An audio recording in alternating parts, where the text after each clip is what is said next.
welcome to Game Guys. I'm Eric. I'm Brandon. And today we're going to bring you something incredibly special because we have Dan Eder with us today. Hi. So the reason why we brought Dan is because Dan is actually the project lead of Final Fantasy IX Project Memoria. Wow. Right. And it's being released soon, right? Yeah, it's actually coming out next week. Which, you know, after 3 years, that's a big milestone. So we're pretty excited about that. So I get to buy it and play it. No, you don't. No. No. We will clarify that and go for more exactly what Project Memoria is. And just so all of our viewers know, if you have any questions, feel free to throw them into the chat. I will use my 2020 vision to read your question, and we will ask them at the end. But until then, I say let's just get started. Let's get rolling. Let's get rolling. All right. Okay. Are you ready? I'm ready. Are you ready? Okay. All right. So, as you know, Dan is a 3D artist. Mm-hmm. So we're going to be asking him a lot of questions about 3D artistry, the gaming industry in general, and of course, then we'll lead into Final Fantasy IX Project Memoria. Can you tell us about your journey as a 3D artist and how you transitioned from working, because you were in the military, right? So being in the military to becoming a freelance artist in the gaming industry. Yeah, I mean, it all comes from being a gamer. Like, you know, since I was a kid, you know, that's always been my main hobby and what I was drawn to. So especially Final Fantasy, you know, that really introduced me to role-playing games and all of that, which I really love. But, you know, so I come from Israel, and over there, the gaming industry, I mean, it's pretty weak. I mean, it's mostly like casino games and stuff. So I didn't really think I would ever work on a similar game or like create characters for games. The best I could hope for is maybe like a slot machine sort of game, like a poker game. Which is actually what I did for a time, but before I moved here. But is that Jelly Bean? Yeah, Jelly Button. Nice, Jelly Button. He did his research. I told you. So. Good thing I have LinkedIn. I did stop. Yeah. So, I didn't think that was ever going to happen. So I started working as a banker back in 2012. Oh, really? That's not on my LinkedIn. No, that it's not. I didn't something see that. I don't want to talk about. But I'm like, you know what? I want to make money. I thought that would be the way to make money. I can keep drawing on the side. I've always been, you know, an artist. You know, I've always drawn 2D sketches and stuff on my notebook. But I didn't really think I would ever make any money out of it. But then at a certain point, when I was in the bank, I was like, you know, fuck it. I'm just going to go with my passion. Yeah. I left everything. Before that, I worked there for 3 years. And I'm like, you know what? I'm going to get into 3D modeling. And I don't care that I'm not going to get employed anywhere. I'm not going to be broke. I'm going to live my truth.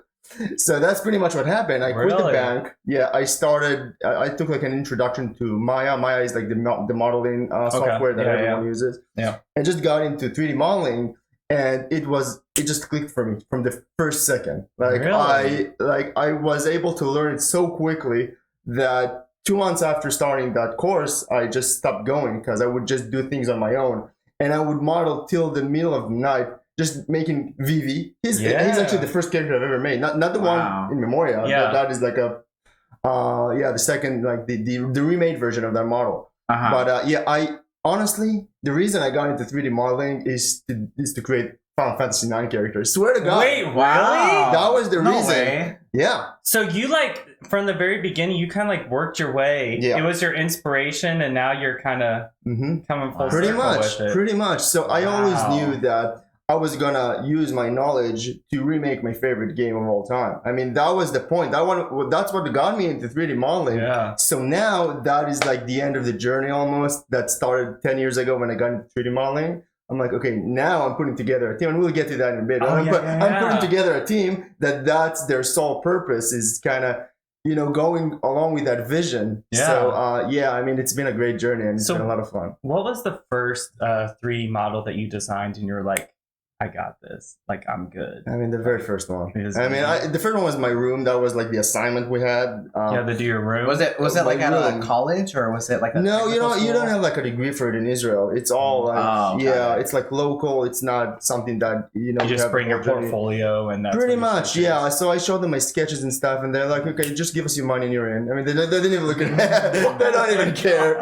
And I just needed something to get me off the ground. Just something to give me those very first steps, and I knew I was going to take it from there. Yeah. So that's what happened. So I modeled my room, and it was pretty good for a first like first ever 3D model, and Yeah. the teacher was like, "Holy shit, did you actually do this?" And I'm like, "Hell yeah!" I did. But I'm like, okay, this is cool, but I'm into characters, and characters are very complicated because there's anatomy involved. Yeah. It's not just making a drawer or a bed or whatever. There's a lot of anatomy and like musculature, but luckily I knew all of that from my background in sketching. So I already did that research my entire life. So it's all about learning the technical aspect of 3D modeling and how I'm going to translate that to an actual application that I can create a model. So that was my process, and that's what I focused on like 100%. That's cool. Dang. That's awesome. All right. Wow. The talent. It's giving me talent. It's giving me TLDR. It's giving me a talent. It's calling me a purpose Matt fulfilled calling, if you will. Very much. Okay. So with this, we noticed that on your portfolio, you have a lot of references to classical art. What artists inspire you the most, and why do you look to classical art for inspiration? Classical art, I think, is the foundation for a lot of the modern art that you see. What I do is very much on the stylized end of the spectrum. So, you have a lot of art styles. You have cartoon, you have realistic, which is what you would normally see in classical art. And then you have me, and I'm somewhere in between. Yeah. Like I don't have realistic characters, but they're not super cartoony. You can still see some definition and all that. Yeah. So I think a lot of what I do is inspired by artists who were taught those fundamentals from classical art. Yeah. So I do have a lot of that. The list is too big to count, but I think a lot of the inspiration that I draw are from actual artists who are still alive and kicking. Because I think art has evolved, and especially 3D. You don't have classical 3D art for obvious reasons. But nowadays I actually reference that a lot. Like I go back and I look at sketches because back in the day, like the Renaissance, right? Yeah. So their whole thing, it was like a science. Learning the exact like joints and nerves and muscles and all of that. And because my characters are so much centered around anatomy, I always reference those artists. So even Leonardo da Vinci and Michelangelo and all the other Ninja Turtles. I was about to say Ninja Turtles. By the way, it's amazing how they were able to produce that art being turtles and stuff. Yeah, I think if you can do ninjutsu. Well, because I think their hands are like this, right? Yeah, which made it even harder. They only had 3 fingers, so I mean, it's crazy. Yeah. Plus, they had to save New York. But in the sewers, not a lot of light. The sewers, not a lot of light. But some say this is all you need. Well, it depends for what. He ain't talking about art anymore. What's art? Yeah, right. No, but I saw that with your Zelda, with your last Zelda render that you did for Breath of the Wild 2. That was Link. nice. Yeah. You know what I mean? Yeah, but it was super cool. Like I saw it, I was like, woo. Well, it was cool because like the pose that you chose to do him in was. I don't know. It seemed like it connected really well with his character. But then when I was going through your portfolio and I saw that you had like that classical reference, and I was like, oh, that's why. It's like a very humanistic, like relaxed type of, I don't know. Yeah, I mean, I think one thing that really helped make this piece stand out is it felt a little bit like classical art because it was very dramatic. The pose, they had. It's very like statuesque almost, like the way I was kind of posed and stuff. So, and he was kind of like this because it's like that freaking bitch is gone again, which is Tears of the Kingdom. And actually, that happened like 2 years before. It was based on another artist's concept art because as a 3D artist, a lot of the art you do is based on illustrations. Yeah. So, and she's called Malin, and she's from I think Sweden. I hope I'm not wrong. Yeah. We'll look it up later. Somewhere foreign.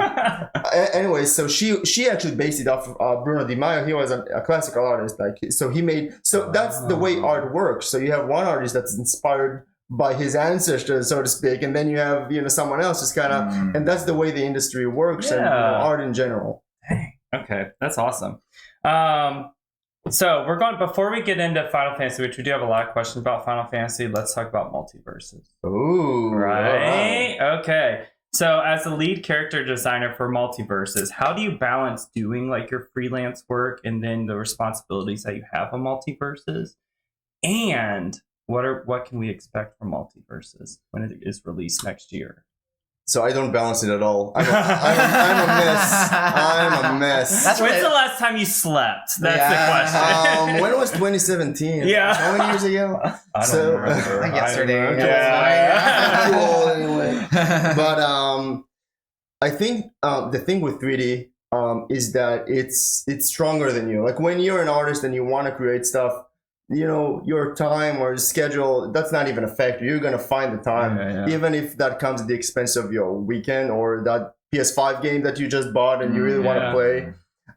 Because it's not about, you know, before when I got into the industry, I wanted to build a really strong portfolio, which is why I spent so much time on that. Yeah. Nowadays, I don't really care about that anymore. And I thought that once I would get my dream job, I would stop doing that because there's no point anymore. I don't need to impress anyone else. I'm not looking for a job. Yeah. But that's when I realized that I'm not doing it for that. I'm doing it for me. Just because I want to, you know, I have that vision like in my head of, all right, what is this character going to look like in my art style? And I just can't shake it off, and I just have to do it. So that's what happened with a lot of my Street Fighter characters that I have on my portfolio that, you know. I was going to say, like, a lot of your art looks like Street Fighter, but without like that black cell shading or whatever they do. I think cell shading is part of my art style, but I mean it's different from Street Fighter, and I think it's cool. So speaking of multiverses, I mean that's what drew me to that project, and I think that's so. Absolutely. Like when you see the characters, you're like, okay, that's Dan. Like, the best compliment I've ever gotten is people saying that they played the game and knew that I was the one who made the characters without even knowing just based on the art style. Because I've been there since the very beginning. Yeah. Back then we only had like Shaggy from Scooby-Doo. Yeah.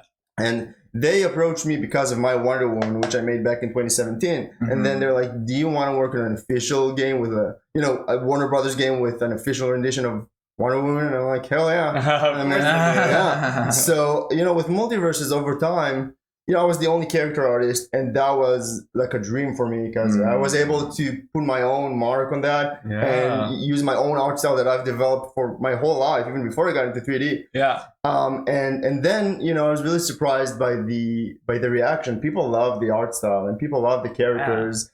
And knowing that I had a part in it, that was amazing. So back then I would work as a senior. I was a senior for 3 years, which is basically, I spent my time creating characters, doing textures, and all of that. Nowadays, being a lead, it's a little bit different because you're leading a team of artists. I don't do as much 3D artists before, which is why I've actually been doubling down on the portfolio stuff because I need to keep that fire lit. You know what I mean? Because I don't do as much of that. It's more about managing and meetings and stuff, which is great. Like I enjoy that as well. But I at the end of the day, I still want to focus on the artistry. So I do a lot of that in my free time.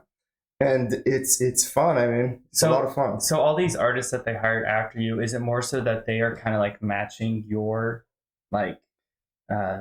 style? Yeah, your style. I think it's not just one person. So we have, because it looks super cohesive. But it's the art direction in general. I wasn't the art director. We had an art director, super talented guy called John Diesta. He worked at Disney Infinity before he was the main character designer. So we had a lot of those influences. Yeah. And those kind of aligned with my art style anyway, because that is sort of my art style. We just, there was a little bit of a pull and push to get that perfect sweet spot with multiverses. So it doesn't look exactly like Disney Infinity, but it's definitely inspired by it. Yeah. So, but I put my stamp in it anyway. A lot of times I was really like, John, this is great, but hear me out. Yeah. Hear me out. Hear me out. Let's just tweak a few things. I think that's going to help with the appeal. Yeah. And it did. And I think at the end of the day, it's a mix of both John's art direction and the concept artists who are amazing, and my own art style, which I kind of infused into the characters. And it's just a collaborative effort. I mean, that's how it works with video games. Yeah. That's how it is. So I do have a follow-up question, a bit off script. Oh, so turn off the camera. Yeah.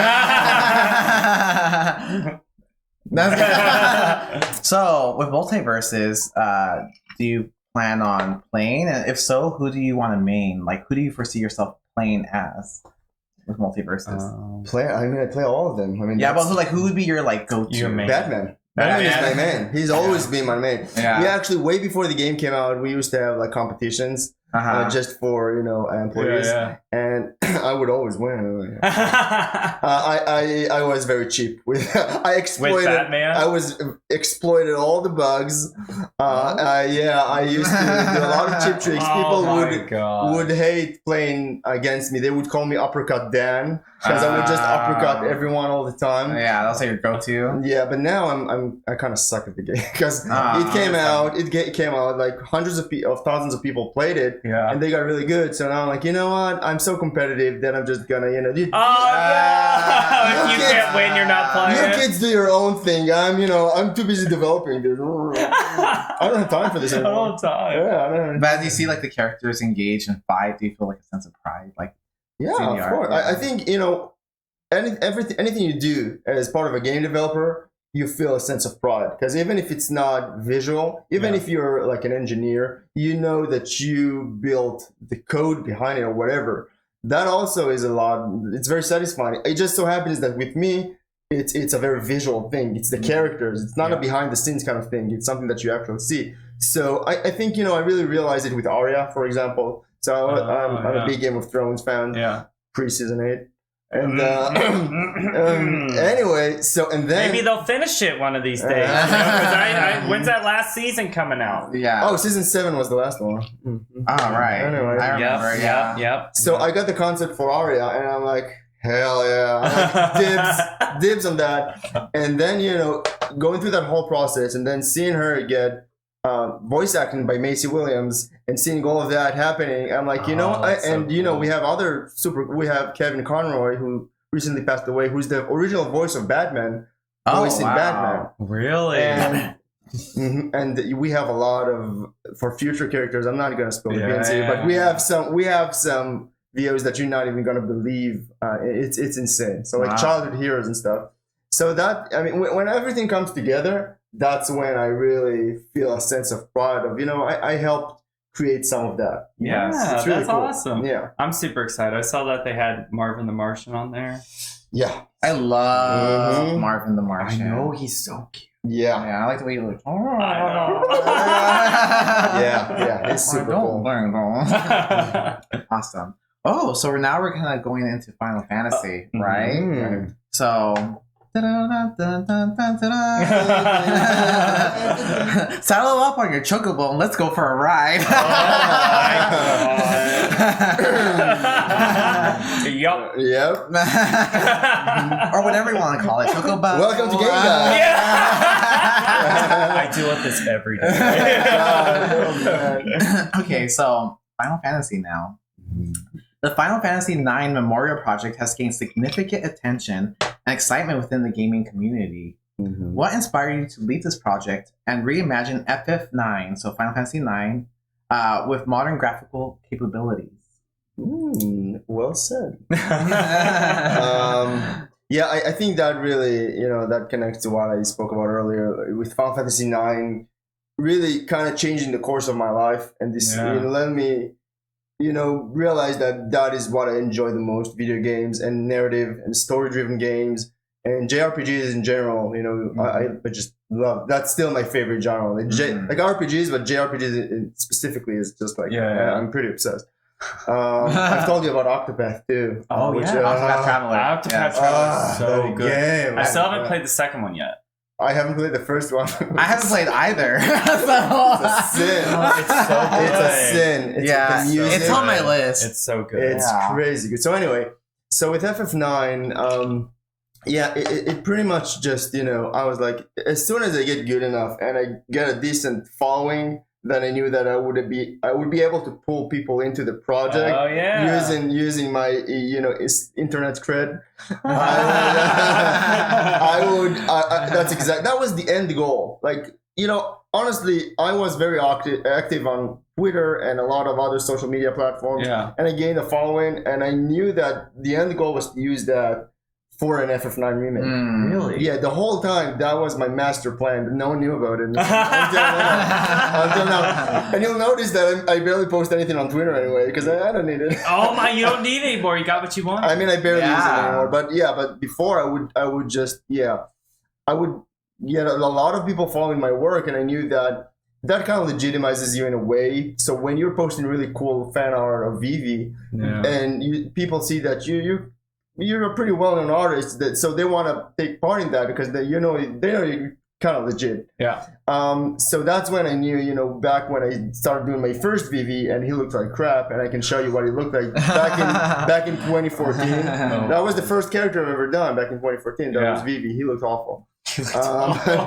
But yeah, I was a little sick back then. Pretty much. So yeah, at a certain point, I'm like, you know what, I'm good enough to tackle this project. I remade my Vivi, as I said earlier, and then it just kind of snowballed from there. Yeah, I got like a lot of really well-known people from the industry and outside of it. So we have people from Blizzard and Riot and Sony and Marvel, all part of Memoria Project. And that's when I knew that the FF9 project is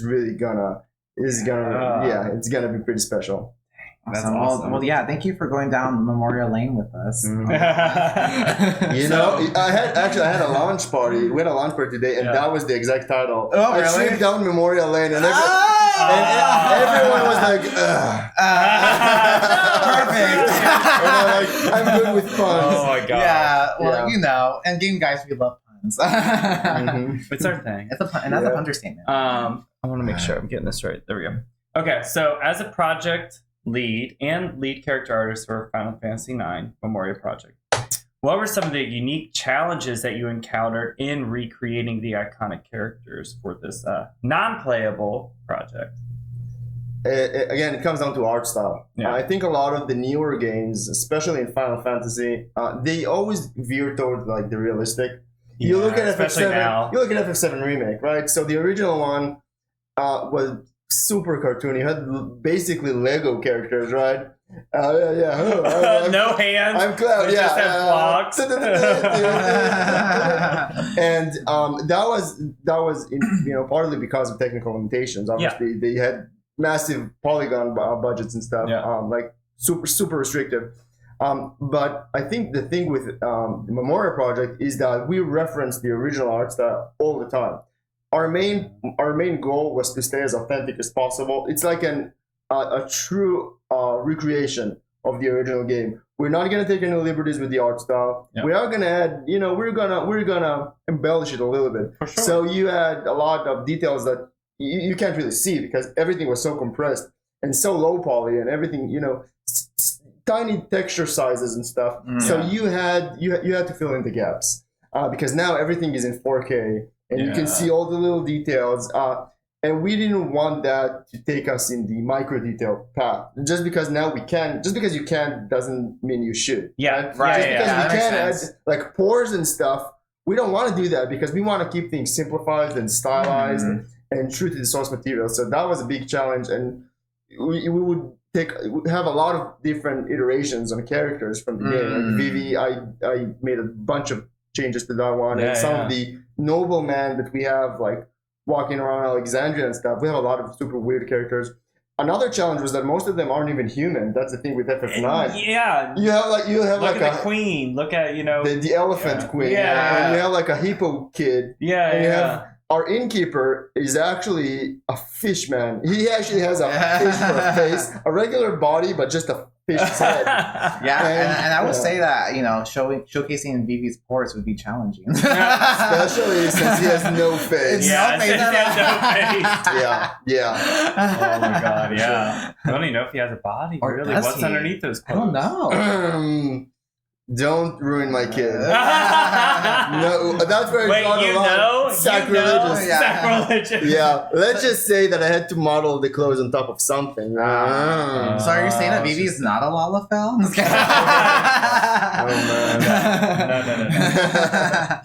No. All right. So the Final Fantasy franchise holds a special place in the hearts of many gamers, including yourself, as he explained.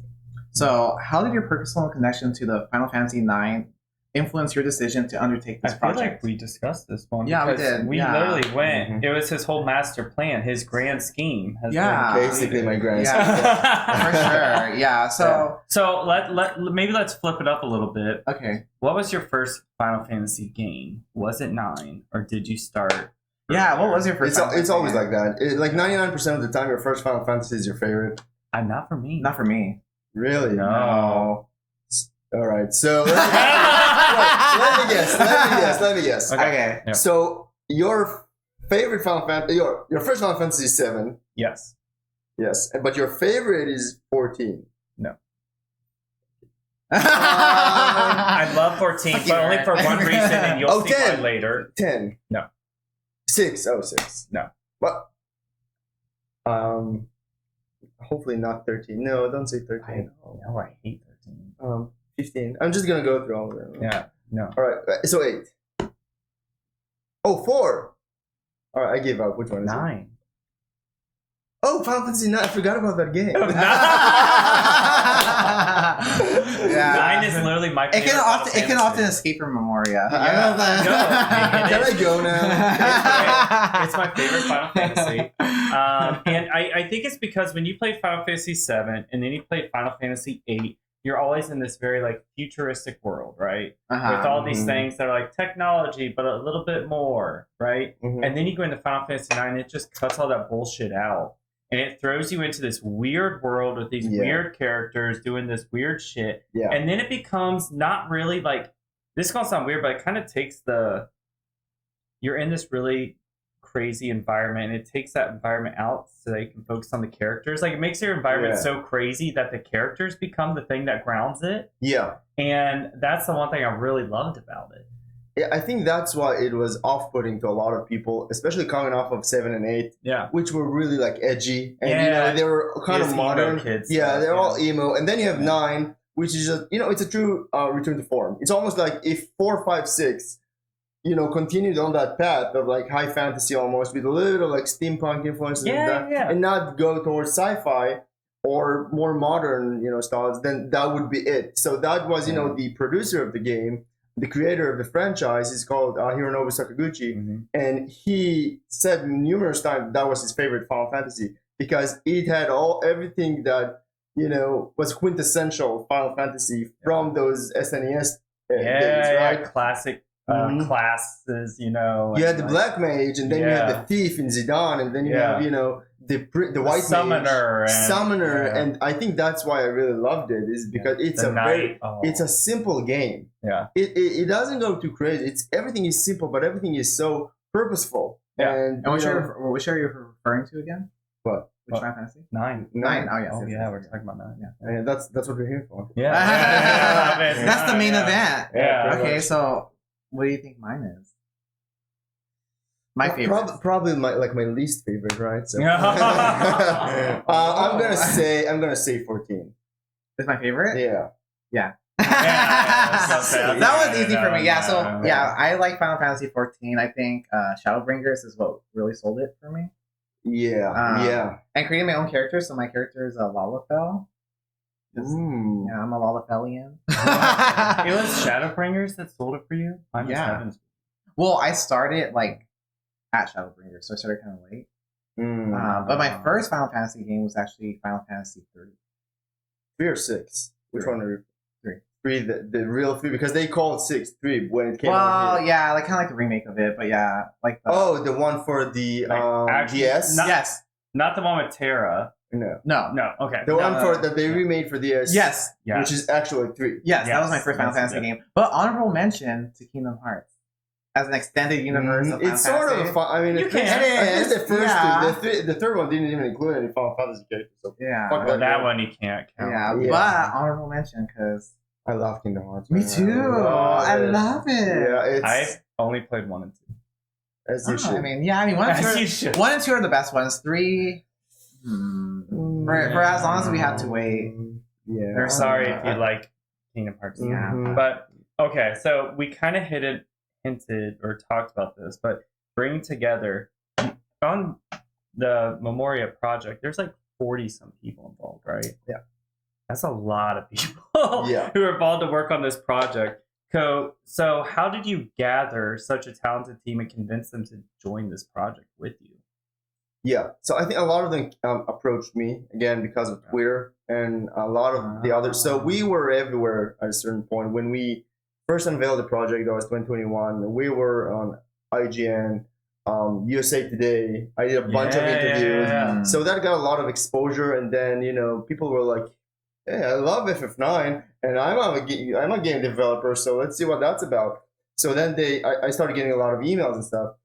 So that filled a lot of key roles. So, that's how we got our creative director, our lead environment artists, our animation director. They all approached me. And then we still had some gaps to fill. So I would go, on ArtStation, which is what we use for portfolios. Yeah. And I found a bunch of other people who kind of filled key roles. We needed people on the Unreal Engine side. Unreal Engine is what we use for Memoria. That's the game engine. And that's also what they used for FF7 Remake and Kingdom Hearts 3. So we were very much knowledgeable of the ins and outs of that engine, which allowed us to make it actually playable, because it's easy to make a character in a vacuum, make him look cool and stuff. But we want to make him move and emote, and you're able to run around and jump and stuff. So eventually that's how we found. I would say probably 70% of them approached me. The other 30%, I was like headhunting. Yeah, pretty much. Dang, that's awesome. Yeah. All right, next question for you. So the Final Fantasy So the final project video for the Final Fantasy IX Memoria Project is set to release in June 2023. What can fan enthusiasts expect from this culmination of your team's hard work and dedication? A lot of Final Fantasy IX. That's what it is. Exactly what they want. That's all they want. So, all right. So we had a pretty narrow scope for the project. We knew that the biggest pitfall that always happens with fan projects is being overly ambitious, right? Yeah. I'm gonna remake the whole game, and then I'm gonna have cinematics that are gonna be crazy action sequences. It's not gonna work. That doesn't happen. Everyone is a volunteer on this project. Yeah. So at the end of the day, you have to be considerate of their time, and you want to keep a very specific scope. This is the starting point, the end point, and we're gonna make sure everything between those two pillars shines, right? Yeah. So what people can expect is the very first, the early portion of the original game. Just like FF7 Remake only had Midgar, for example, we only have Alexandria. We don't have any of, Evil Forest or the Ice Cavern or anything that happens after that, because we would never have been able to reach that level of graphical fidelity without having that narrow scope. We wanted to have just a small slice of that of the game and just make that look badass, right? So that's what we did. So that's why it's about 25 minutes in total, and we really fleshed it out. We added a lot of characters that you didn't necessarily see in the original game. We have some superstars doing work for us. We have actually Ben Starr. He's the main character of FF16 that's coming out in a few weeks. The voice actor. Yeah. He's actually voice acting some of our characters. Really? And he's a big fan of the project, and we've been talking on Twitter for a while. Yeah, and he's an amazing voice actor. You're gonna hear him a lot next month when FF16 comes out. Yeah. He's an amazing voice actor, and he did some really cool lines for us. So I think fans are gonna enjoy a lot of those little Easter eggs, and we have a lot of Easter eggs from other FFs.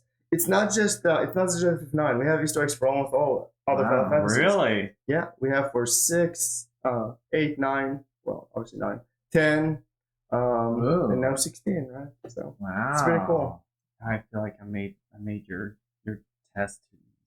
Wow. The test. Yeah. We're gonna play a little game at the end of this, and I feel like I made it. Yeah, I'm gonna crush it. Yeah. All right. Look what you're talking to. Yeah. Look what you're talking to.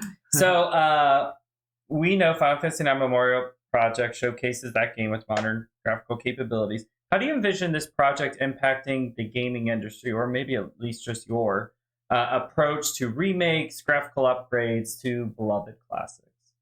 I think with remakes, it's kind of a double-edged sword. So you have the nostalgia factor, which is what initially draws people in. Yeah. But then they can start scrutinizing real bad. Well, that's the thing, right? Because they're like, no, they're purists. My game. Yeah. I got a lot of comments on Memoria Project saying, hey, this is too clean. The original one, it was grungy. It was this looks like Kingdom Hearts, which I'm like, thank you. Yeah, we love Kingdom Hearts. I don't mind. Yeah, that was actually part of our influence, right? Yes. So it's a double-edged sword. So I think with our project, in remix in general, you gotta be careful. I think when you try to, take too many liberties, that's when you shoot yourself in the foot. Yeah, when you start changing, I mean, that's why you have like Resident Evil 4 being so true to the original game now. That's why it got so much critical praise and stuff. Yeah. Because they understood what made the original game good. They just built upon that and just gave it a facelift. So that's what we're doing with FF9, right? And did you play it? Yeah. So, okay, you can go back and watch the stream of me playing Resident Evil 4. Here's my thing. I played that game a lot. I know where the guys are at. I know when they jump out and go ooga booga, right? Ooga booga. They changed a little bit of it up. So when I thought there was going to be a ooga booga, no ooga booga. And then when I didn't think there was going to be one, yeah, and then you can see her like, ooga booga? Is there like a jump scare? Yeah, jump scare. Who calls it ooga booga? He does. Is that a Cincinnati thing? No, it's an Eric Schreider thing. It kind of reminds me of like, yo, ooga booga. Like it reminds me of like Crash Bandicoot.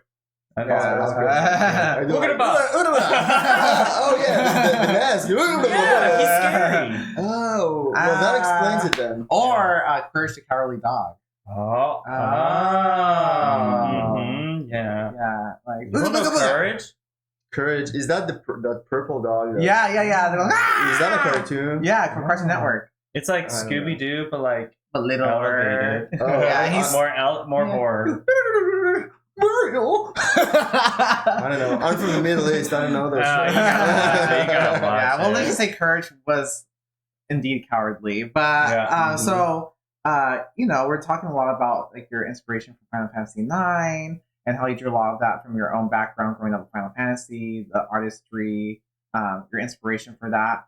But let's dig a little deeper into that. So it's also, this project has garnered a lot of attention from fans around the world and the Final Fantasy community. So how has your response and engagement impacted you personally as an artist as you worked on this project?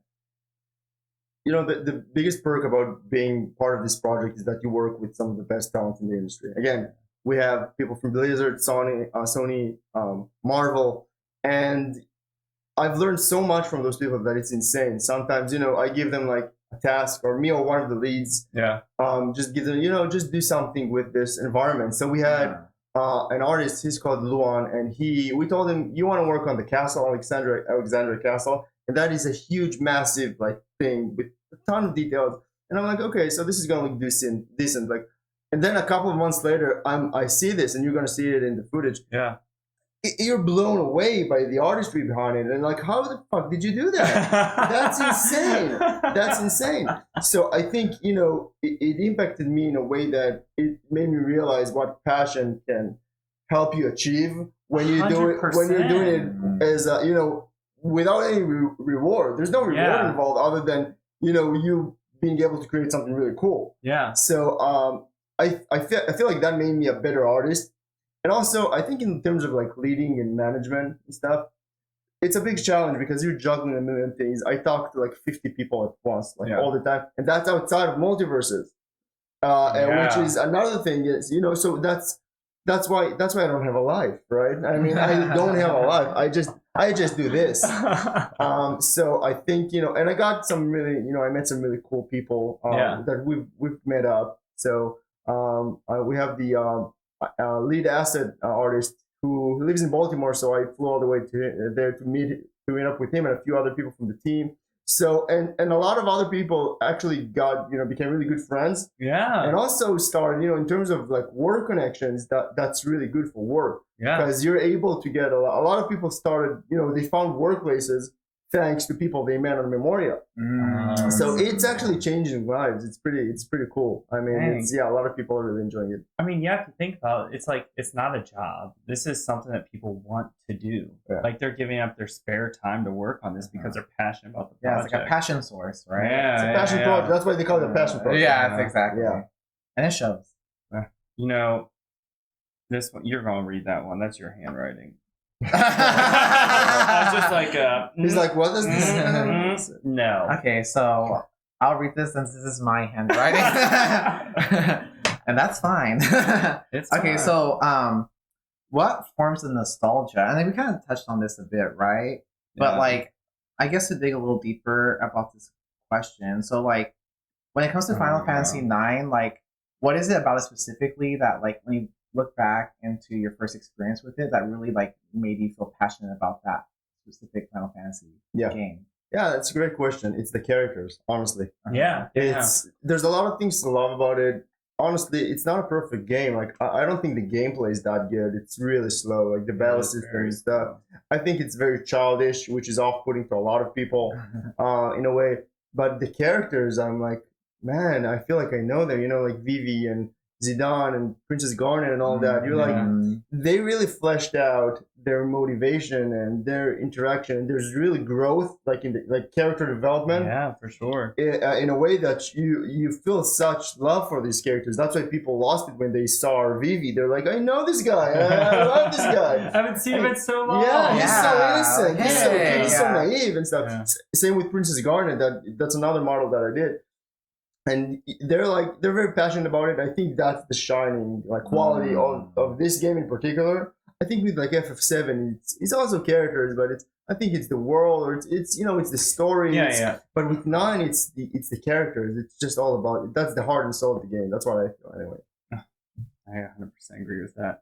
So beyond the Final Fantasy IX Memoria Project, what are your future aspirations as a 3D artist, both in the gaming industry and personally? So your grand scheme has been completed. So what's next? Yeah, what's next? I think I'm just gonna kill myself now. I mean, there's no more point to this time. And this is the last interview. Oh my god! Honestly, I have a lot of cool plans. There's a lot of models that I need to finish that I started. I'm actually working on something based on The Last of Us, which I love. I love The Last of Us. And I have a really cool project that I'm kind of planning, and also some Street Fighter characters. Yeah. Which is really cool. My existing characters are getting a lot of like exposure. Yeah. I even got a message from Capcom, and they actually featured me on like a Street Fighter stream recently, which is really cool because that makes me want to make more characters. Damn, I guess people like that shit. I mean, I like your Street Fighter characters. Well, you like Ryu, I know. You know what I mean? Oh yeah. Beard, no beard. No way. They're both nice. Yeah, you're not picky. No. It's like a punch to the face a little. Be rough. Yeah. Make you feel alive a little, you know? You can do me all day. Yeah. Wow.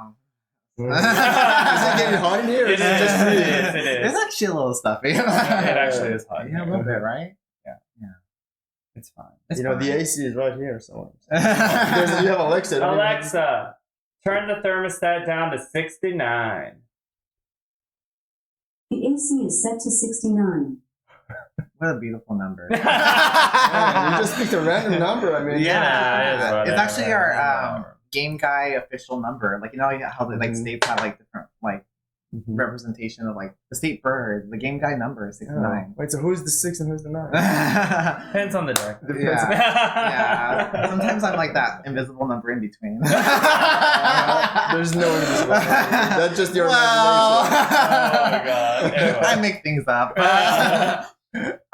So kind of digging a little more deeper into like the heart of our channel, the gaming industry. So like, what do you feel about the importance of representation for like different backgrounds, whether it be cultural, gender expression, LGBT? How important is that representation in the gaming industry? Like, how have you seen it, and like, how do you find it important? Like, and to what degree?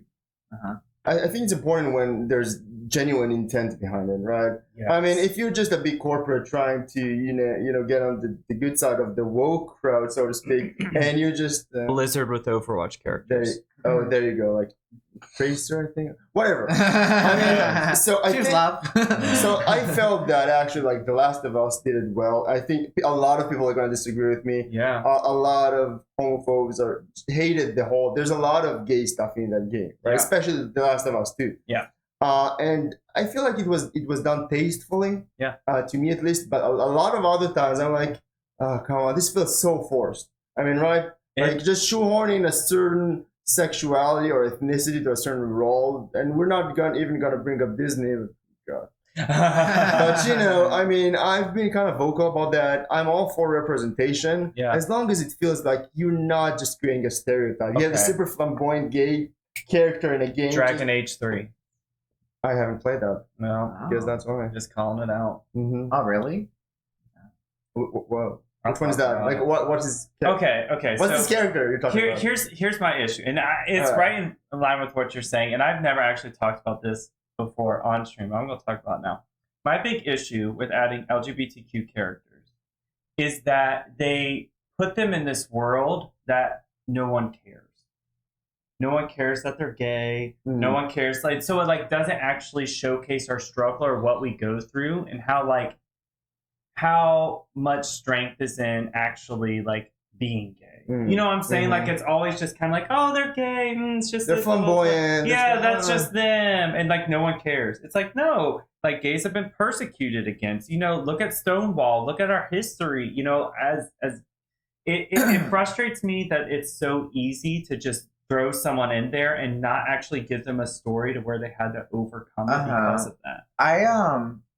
So I see what you're saying. I hear you. I might give my own little spin on this one because I have a small differing opinion, but it might align.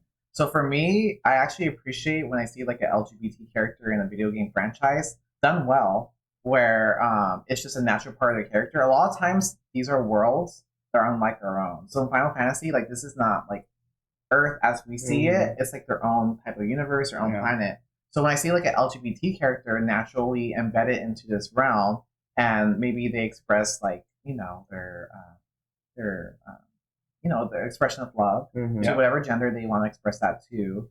I think it's super cool to see that how some other characters that's just natural, right? So I kind of as someone growing up LGBT and playing games and seeing that made me feel that's how it ought to be, I would love if that was just Star Trekian mindset. Yeah, I would love if that was just watch Star Trek. Yeah. However, I also agree that it has to be done in the right way because I feel when certain and that's when it goes into corporations, right?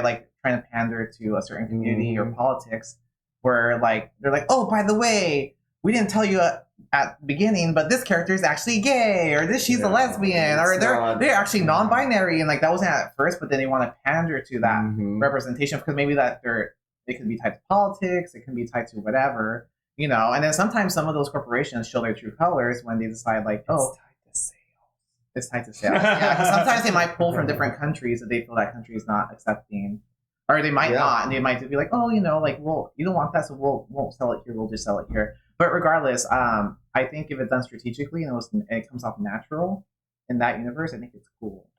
I mean, as long as it feels like it. So I'm actually with Brandon on this. So I don't feel like a character being gay should talk about his struggles as a gay person.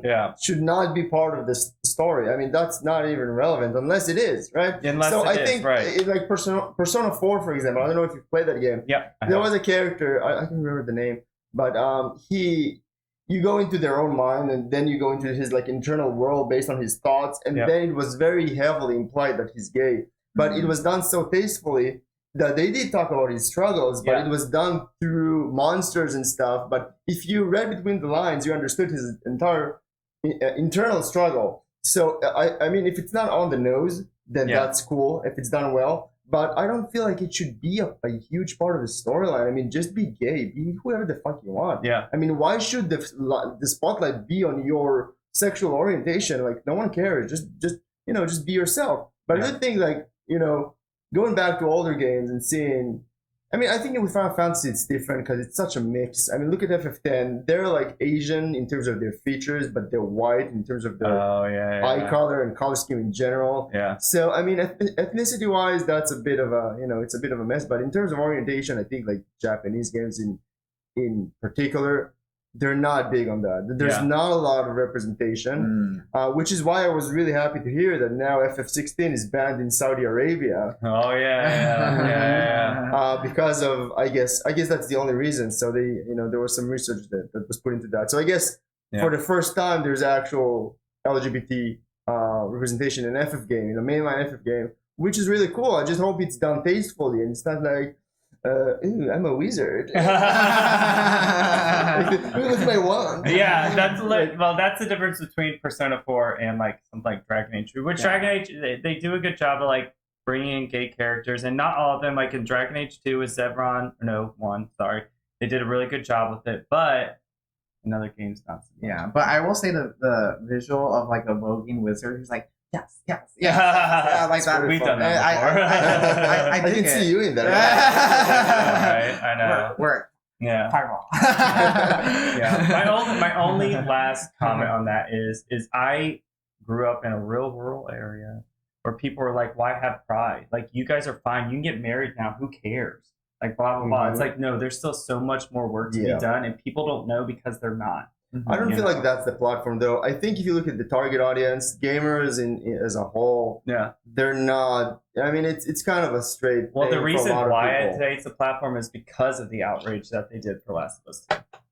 That put off a lot of people. I mean, I knew they did that intentionally. So so Neil Druckmann, you know who that is?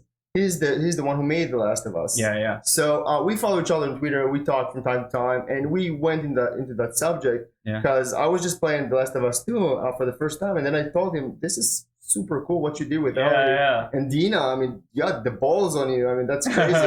And he's like, "We wanted to ruffle some feathers. I mean, we knew that was going to create a minor controversy." Yeah. And I love that. I mean, because it doesn't feel like it was done just to pander.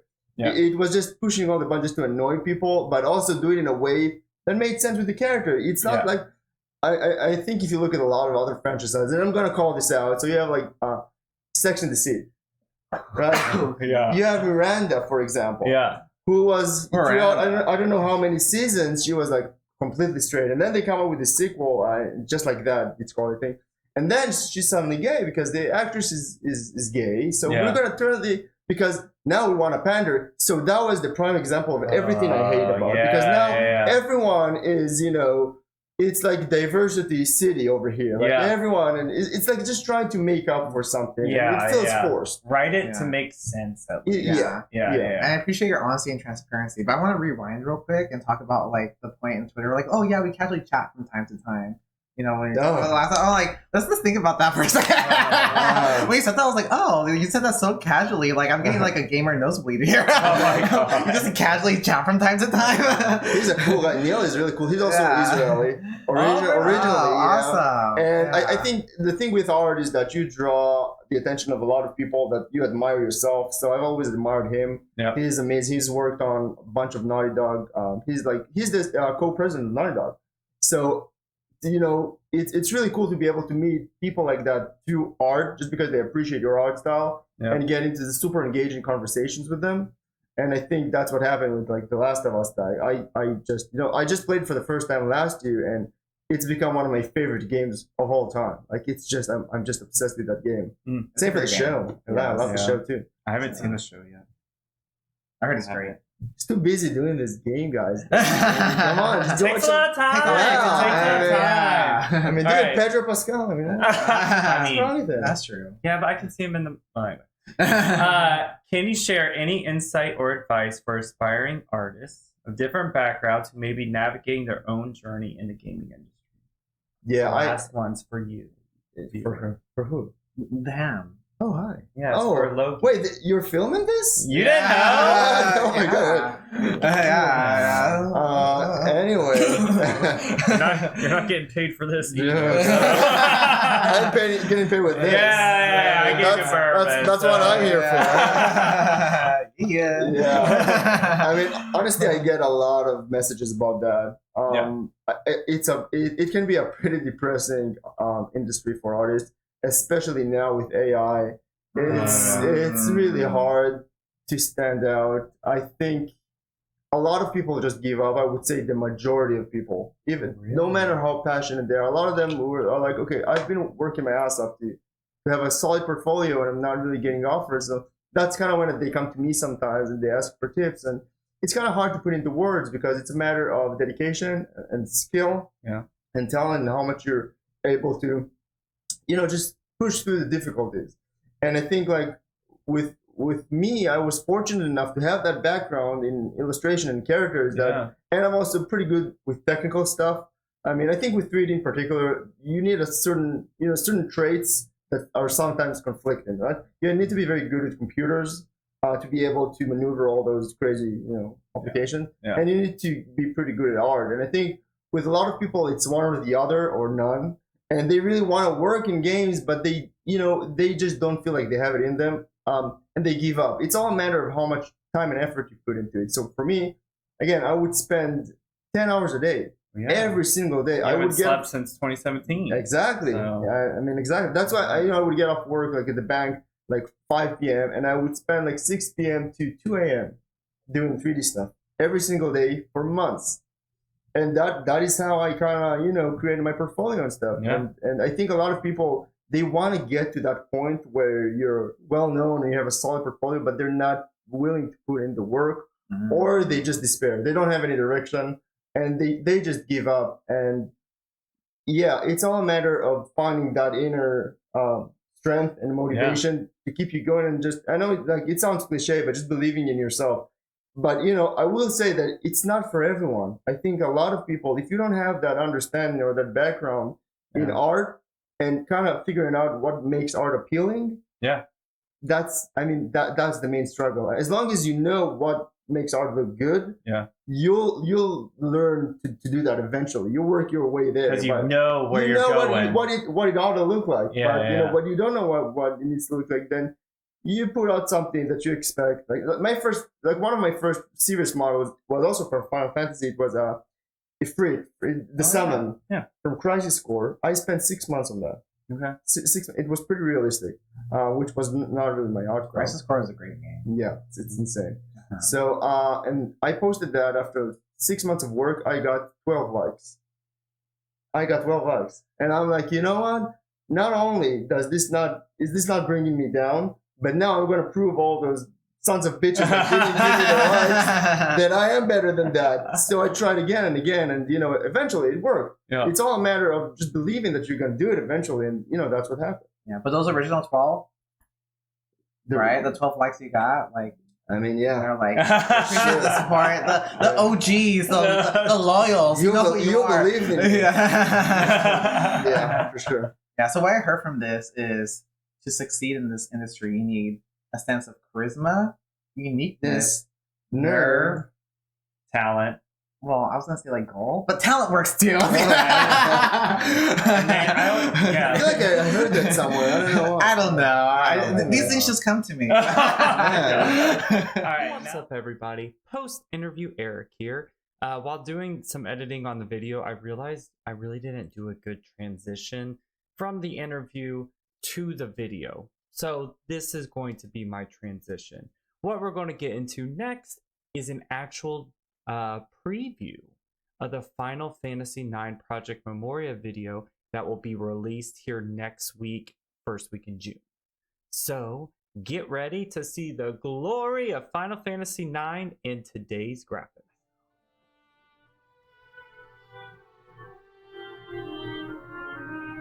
I should move the mouse so it's not like that. There we go. Aww. See that nostalgia factor. Oh, so cute. I just love the art direction for this game. Like, that guy looks like a prude, doesn't he? You're gonna see him at Strut later tonight. He's gonna judge you all night. Oh. I know.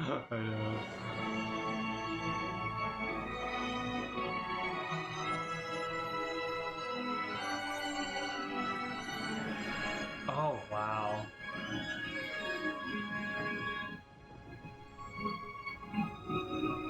Very beautiful.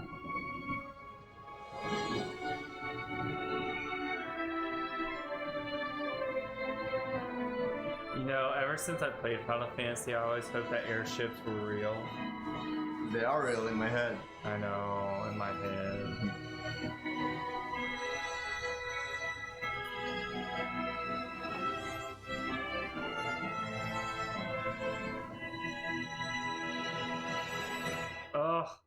That's the opening cinematic. And this is still an older version. We've made improvements with them. So this is gonna be like actual gameplay then. Oh, there we go. Music. That's the actual gameplay. Pointy hat boy. Yep. He doesn't have a name yet. Yeah, at this point. Wanna come with us to see the noble?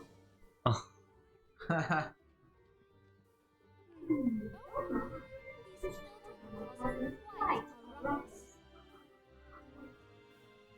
So these are all voice actors that you guys brought in. Professional voice actor. Even the way he walks, love it.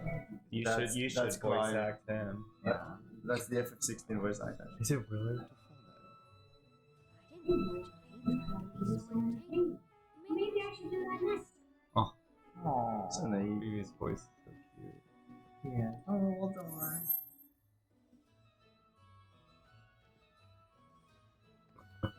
I love the way he moves. He just meanders. Yeah. That's what he does. He just meanders.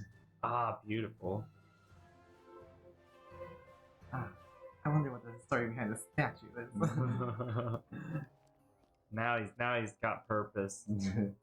Just really wants Oh, to look at those chocobos. hug that Choco. I Yeah. love chocobos. Noodles. Oh, so cute. That's like you in Moscow. That is. Oh, you that little Blushy. baby. It's a plushie. Oh. Aww. Wow. Oh, he took one of those chocobo's toys.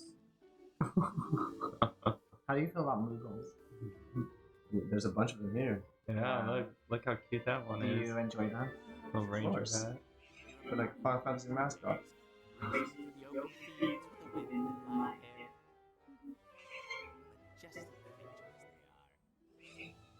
That'd be me, staring at each other.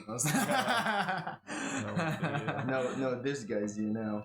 Oh, I need a bath. Oh, I thought I showered pretty well. Wow. The shade. Shit on I your feel like. own. Oh my gosh. my I God. apologize. That's good. Sorry. See, I love all these weird ass characters Yeah, that were in it's this like game. a rat boy. Yeah. Yeah. Oh, love Alexander. Well, I like Alexander's one of my favorite stuff Yeah. because of this game. Mm-hmm. Yeah, for I sure. want to do that. Canary. That's the show. That one and then Anima from Final Fantasy Oh, 10. That was so Oh, Yep. man. cool. Oh. So yeah, you have a lot of pickups. Like potions and plushes and stuff. Oh my gosh.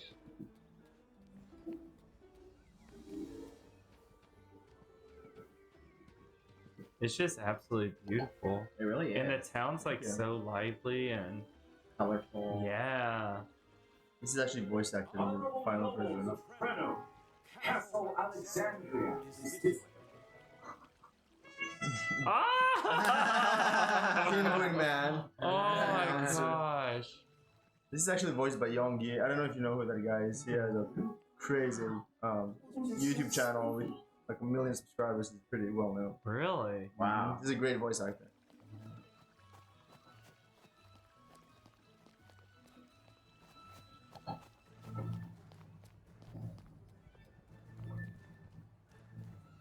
Hippo. He's so sad. I need to work on my stamina. I wonder why I never remember that. Aww. Because you just meander, Vivi, that's Just why. waddle around. To get a ticket to the show, you better have space as ticket booths in the square. You have to get your ticket stamp before you can enter the castle. Alright, you tell us whenever to stop. Yeah, you can keep going a bit more. Okay. In a realm like Oh, yeah. If you can figure this out, you're a true FF fan. face design, breathing the burden of my sins I lament. In crystal seclusion, my penance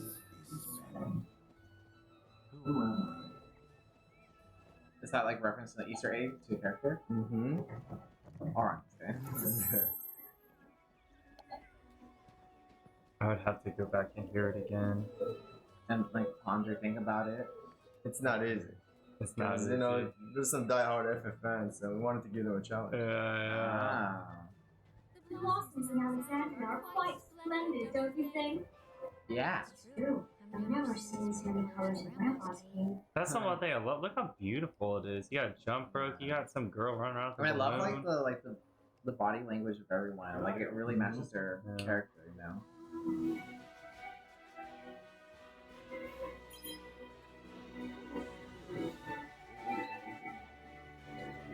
Yeah, that was before the audio mixing. Some characters sound pretty quiet. Mm. No. No, don't cry. I know what you must do. Here, I'll give you these. You try to chew up now.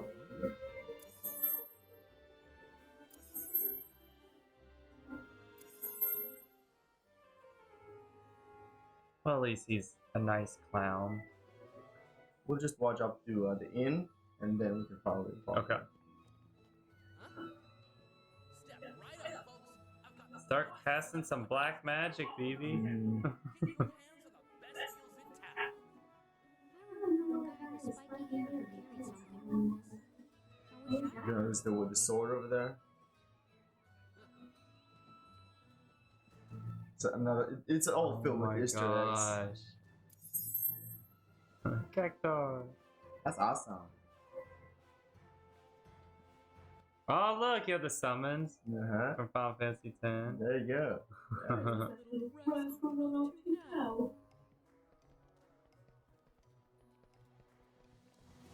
Yeah, I feel like it's like very immersive, like the art style. We The world's really try just to make full. it feel alive. Yeah, it Yeah. does. Yeah. He worked real hard to open that.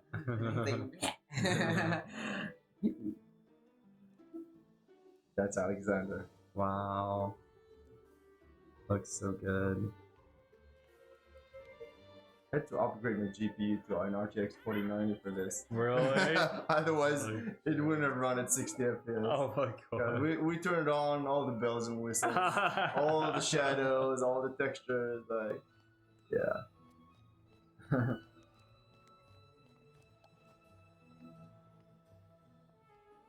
Ah, lady, this exquisite drink is Look at the shock with the fish head. absolute steel at just 5 gil. Oh, shunners. And your mother, air could be so inflated. Wow. I don't know how I came up with this shit. Oh my god. You remember the jump rope minigame? Yeah. Yeah, he has to do it. Any mini game you get presented, you have to do it. Yeah, you have to. Pretty much. Yeah. Oh. Aww. You remember what you'd get if you got to 1,000 jumps? No. As a reward. That's why this is giving like PTSD to everyone. Oh my god. 1,000 1,000 jumps. Yep. Nightmare stuff. What was the reward? You're it like a gave you? king of jump rope key item. That's all you got.